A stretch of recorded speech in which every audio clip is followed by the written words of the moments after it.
Guys, pakikita ko sa inyo ngayon kung paano ginagawa dito sa fishing ground. Nagkakahabulan kami dito ngayon ditong isang pangulong na ito. Kulay puti na ito, talagang karera kami, dagdagan ng speed. Bilis nito. Nagbabala siya ng fast craft niya na pambulabog sa kanyang pupormahan. Kami, nagdagdag kami. Ganito ginagawa talaga dito. Labanan talaga, labanan ng pag-ilisan dahil may mga kawalan na lumalabas. So, pipili ka talaga ng pinakamagandang prospect. So, yung ginagawa nito para pag dating doon sa spot na isda, bibitaw na lang ito. Yan, ang bilis. Kami ngayon may distansya na kami, so may tututok na rin kami dito na ano. Pero kanina kung hindi kami nagdagdag, malalampasan kami nito dahil mabilis. Ganyan ang laban dito guys. Yan, nagkakarera kami ngayon. Ayan, mabilisan talaga. Mabilisan ng barko at pagalingan ng diskarte guys ang laban dito. Meron kaming kasama dito ng dalawang party line. Pag sinabi guys na party line, ibang company yun. Pero itong isang puti na ito, diskarte niya habang tumatakbo, binaba na kagad niya yung kanyang mga pagkulabog na baboy. Ayan guys. Talagang parang fast grab din ang takbo nito. Bilis oh. Talaga naman. So pagka mabagal-bagal ka dito, malalampasan ka, maunahan ka sa spot. Kaya kami, toda-toda na rin kami, laban-laban lang dito. Sabi nga ng ating mga bossing, laban-laban. Ayan guys. Nandito ako ngayon sa helipad guys. Kakita nyo dyan ang ating fishing master. Nasa loob ng kanyang master house siya ngayon. Teleskopyo at may tinutupo kami mga grupo ng isda dito, kawan. So yung pinakita ko sa inyo kanina na vessel na kulay puti, yan nasa bandang hulihan na namin. Malapit na rin siya dito. Naka-ready na talaga siya oh. Kita nyo yung kanyang pangulo. Yan. Yung kanyang dalawang baboy na fast craft, nakababa na talaga. Bandiskarte talaga to. Laban-laban to guys, laban-laban. Yung ating mga guys na lookout sa taas, kita nyo yan. Yan sila. Sila naglo-lookout sila dyan ngayon. Talagang naka-alerto rin sa bawat tawag ng ating fishing master. So, may the best vessel win guys. Ganito ang laban dito sa pangingisda sa Pacific Ocean. Ayan, Philippine flag tayo. Itayo ang bandera ng Pilipinas. Ayan. Mga kasama natin mga Pilipino nasa taas nag-lookout. Ayan guys. Mabilis talaga dito, pabilisan lang. Tuloy-tuloy daw ang lutang guys sa unahan namin. Pero nakabuntot pa rin talaga yung isa nating kalaban dito. Nakakatuwa dito guys kasi talagang laban-laban yung mga fishing boat dito, malaking barkuan, pabilisan, pagalingan ng diskarte. So pagka ikaw nakalingat dito, masingitan ka, wala na, naunahan ka na. So ngayon, kaya meron tayong tatlong lookout dyan. Silip-silip doon sa likod, baka malapit na yung kalaban. Kaya ganyan din ang ginagawa ng mga lahat ng fishing boat dito, pabilisan lang, paunahan. Kaya naman tayo ay nagmamadali na rin. Kaya pinakita ko sa inyo kasi dito talaga preschool, lahat pwedeng umarya sa mga isda. Basta yung license dito, pwede kang mamalakaya. Hindi pwede dito mga bangkang maliliit dahil ito ay napakalayo sa tabi.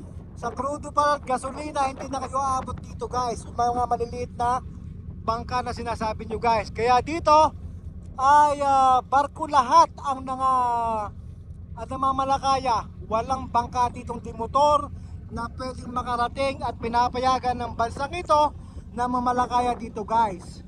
Dahil ito ay pang malaliman or deep sea fishing guys. Deep sea fishing, international commercial fishing. Paulit-ulit po ako dyan guys kasi madami po tayong mga bagong followers at saka sa Facebook at saka sa YouTube channel natin. Kaya naman Inuulit ko, reiteration lang po sa ating mga bagong followers saka subscriber guys. So medyo malakas ang boses ko guys kasi malakas yung hangin. Kita nyo naman mahangin dito. Yan, may wind cone tayo dito sa unahan na yan. So kailangan ko ilakas ang boses ko para hindi na ako mag voice over sa pag-i-edit nitong ating video. Yan. Wala tayong script guys, kaya naman mapapansin nyo na paulit-ulit minsan ako sa sinasabi ko. Pasensya na po, para lang din po yun sa mga bago nating mga followers at saka subscribers natin guys. Thank you po sa pangunawa. Thank you po sa inyong pagsubaybay at pagtangkilik sa ating mga video. Talagang pagka ganito guys, talagang paspasan at maraming isda, talagang pagalingan ng diskarte ng master, ng mga tauhan, lahat sila ay alerto. Hindi po pwede dito ang patulog-tulog sa pansitan, kaya kailangang alerto ka at ikaw ay lumagauna para makakuha ka ng grasya. So sabi ko nga, kailangan natin samahan ng panalangin, sikap at diskarte para tayo ay makatanggap ng grasya dito sa pangingisda natin sa International Commercial Fishing. Muli po, ito po ang inyong kasimangisda at malaman po natin kung tayo makakarya mamaya. Maga pa, mga alas 4:50 na po ng hapon ngayon, pero mataas pa yung pwesto ng araw. So dito po kahapon, pwede pang makaarya ng alas 7 ng gabi kasi nasa western part kami ng Papua New Guinea. Kaya inaabot ng 7 o'clock, pwede pa makarya. Nakikita ba po ang isda guys? Yan po guys, sa ngayon, sa ganapan, nagkakakarera nga ang ating mga fishing boat dito para sa masaganang huli guys. Thank you guys. Tabayanan natin ang kaganapan kung tayo makakarya. Thank you, si Mangisda po! Malayo pa sila sa target guys. Pero talaga naman, nakabuntot na yung kanyang dalawang baboy-baboy. Ang bilis ng takbo. So talagang maagap siya sa preparasyon. Pero sabi ko nga dito talagang kailangan mo ng dasal, diskarte, ayan guys, at sikap para tayo makatanggap ng grasya mula sa ating Panginoon. Kaya itong pangingisda guys dito ay talagang swertihan talaga. Kaya pag mabagal-bagal ka, maunahan ka. Pero kung minsan yung pa mabagal, siya pa ang pinagkakalooban. Hindi lahat ng mabilis ay nakakakuha ng grasya. Hindi lahat ng mabagal ay nawawala ng grasya. So tapat-tapat lang yan guys sa panguhuli ng isda dito sa Pacific Ocean. Laban talaga. Ayan. Kita nyo ha, layo pa niya.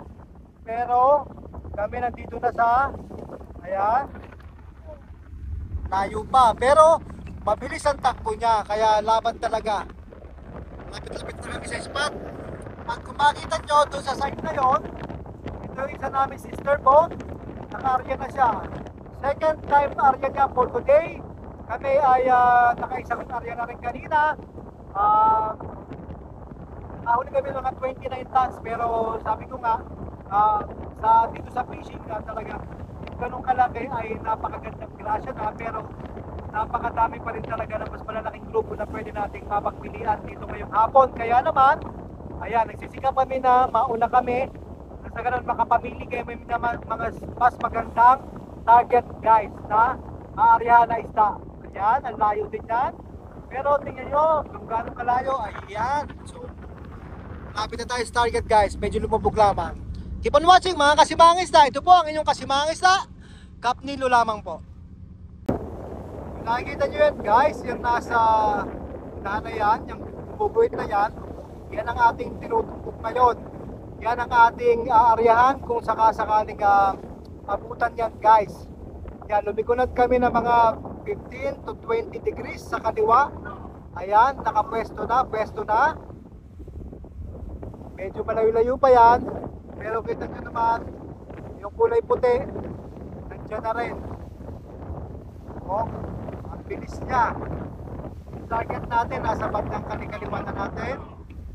Pwesto na mga tao. Yan, nandito yan.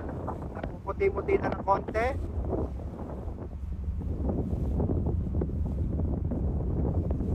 Talagang laban! Laban, Jessica! Aming ibon, namumuti na guys.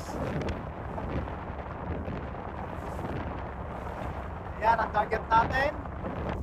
Daming ibon.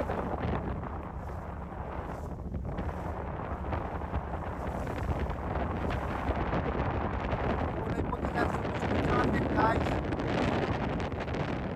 Sa bandang kaliwa. Ayan. Malapit na rin siya sa amin. Talagang laban-laban muna. Ayan, pwesto na. Laban, laban.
Laban talaga.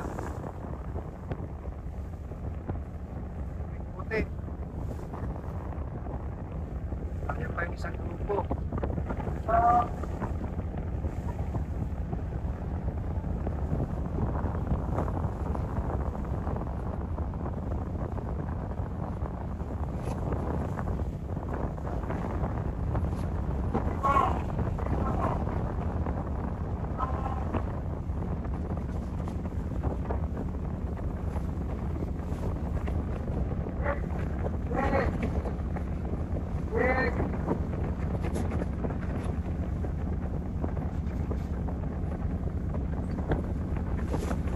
Volume to, malaking grupo to, guys.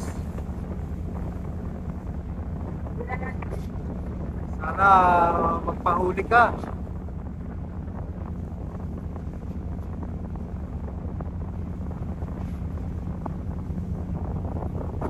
Ito na ang ating skip.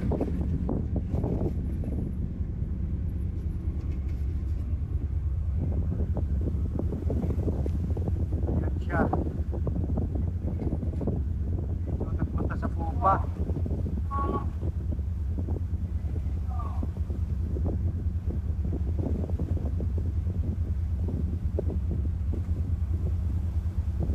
Ngayon lalabas, balik kayo, balik. Balik.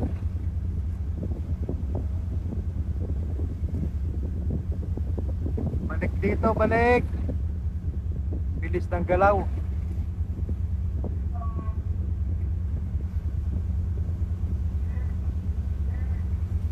Balik kayo, balik.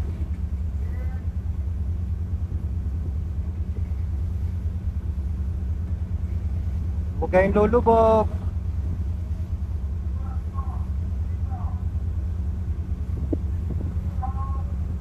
Balik. Balik, please.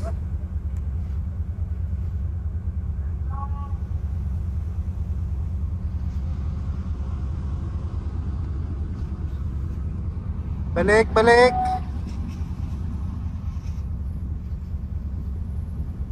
Pasok. Yan, pumapasok yung ibon.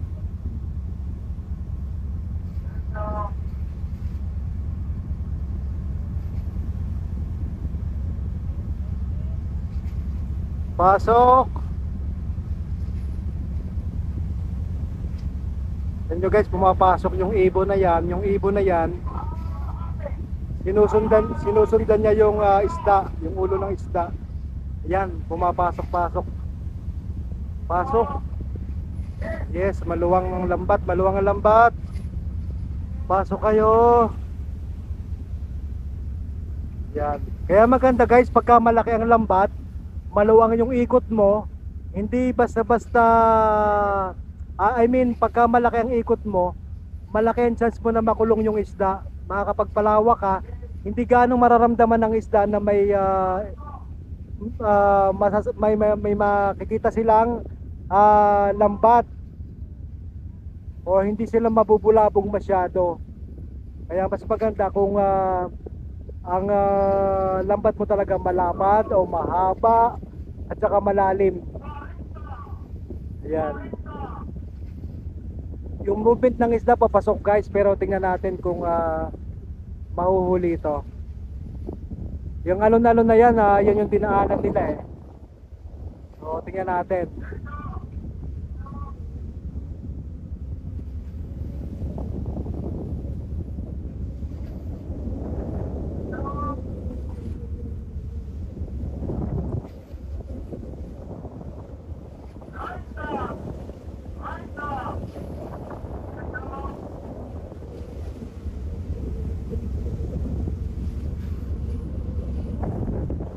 Dito guys, palakihan ng barko para palakihan ng lambat, pahabaan ng lambat, ganon.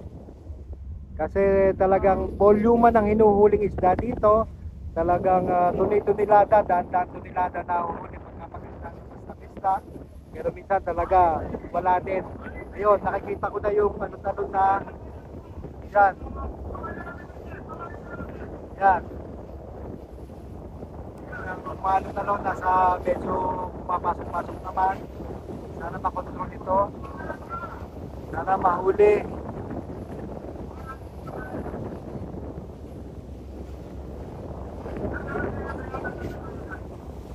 Ayan.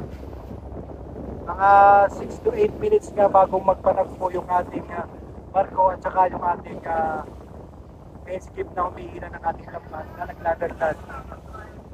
Ito yung isda guys, yung nakingitim na yan. Sana papasok, pasok.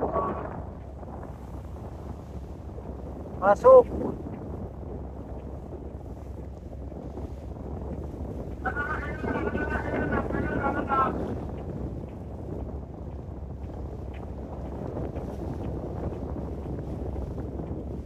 Din lang kayo sa loob.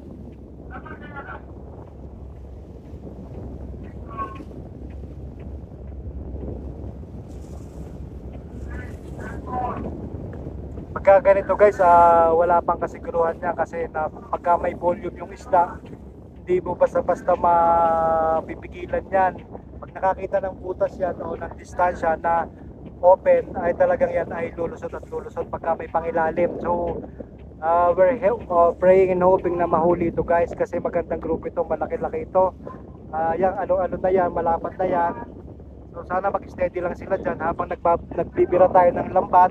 Nasa ganon, habang lumalalim yung lambat natin, nasa ibabaw lang sila. Hindi basta-basta makakasisid ang isda guys. So ayan, malapit na tayo magpalagpo. Yung alon-alon nasa gitna lang.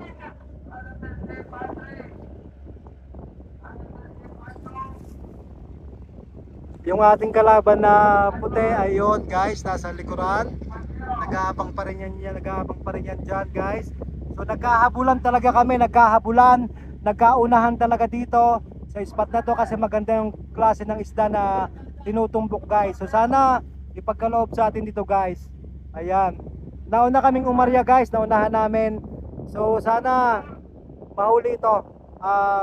At tabayan na natin guys kung anong kaganapan nito dahil napaka 50-50 pa pag ganito. Hanggat hindi pa na sisiper yung lambat, nasa 50-50 pa ang chance natin. Kailangan madiskartehan nito na hindi mapalabas, hindi makalabas. Ayan, may pumipitik-pitik sa malapit sa atin, delikado. Kaya dapat mabulabog ito papunta sa loob, papasok. Ayan guys. Sumusugod na.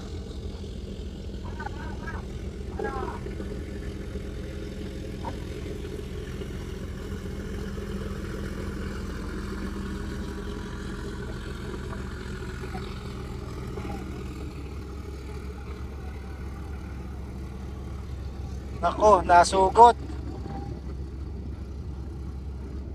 Diyan yung alon-alon, no? Nasugod na. Pumpukan, pumpukan.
Ayan guys, 50-50 ang laban.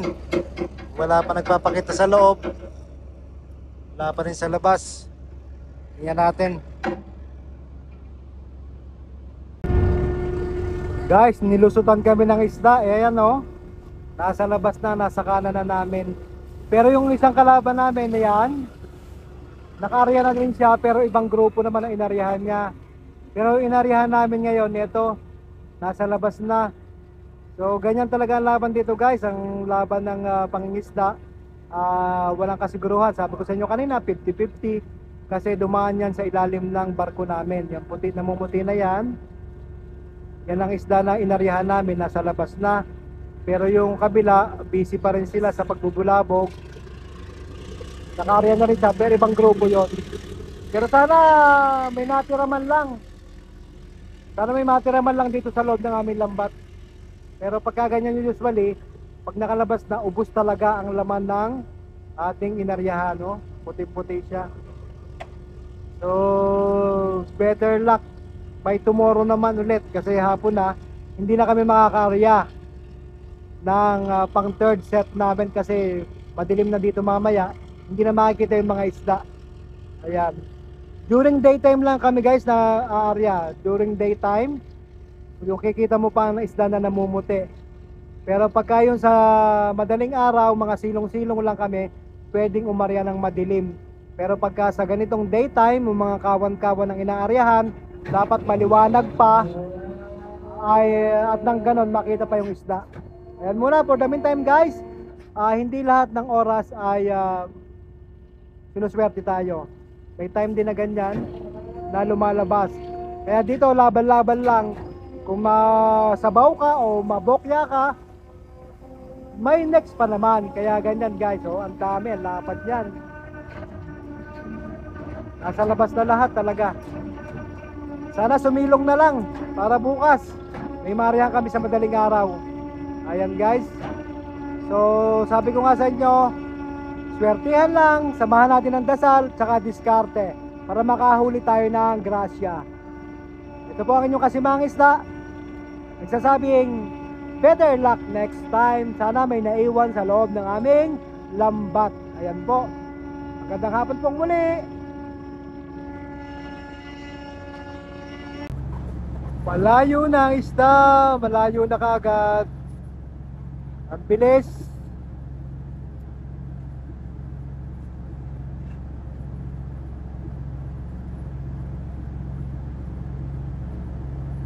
Daming ibon.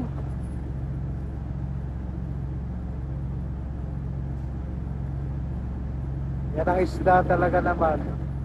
Ayaw. Pag ayaw talaga ng isda sa'yo, hindi talaga hahanap talaga sila ng butas. Nakalyaw na rin yung isa. Ayan. Laban lang guys, laban lang.